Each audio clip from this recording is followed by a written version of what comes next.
18 мая в Международный день музеев Краеведческий музей имени Ярославского предлагает для посетителей массу интересных мероприятий. Историческая личность, именитый повар Иннокентий Тарбахов, покажет мастер-класс по приготовлению традиционных якутских блюд с обрядами. Зрителям будут представлены не только шедевры из запасников. Это экспонаты, которые не увидишь в постоянной экспозиции, но и частные коллекции, среди которых есть очень любопытные. Например, брендовые кроссовки, начиная с 70-х годов. Традиционно музей проводил до этого года два мероприятия в этот день. Это музейный пикник днем и ночь музеев вечером, поздно вечером.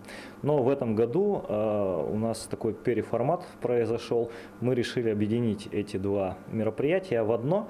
И получилось в итоге мероприятие, которое мы назвали «Музейный нон-стоп». То есть он начнется днем в 2 часа дня 18 мая и продолжится до вечера, до 10 вечера, сменяя друг друга, будут проходить мероприятия в музее и на нашей территории в разном формате для разных категорий посетителей.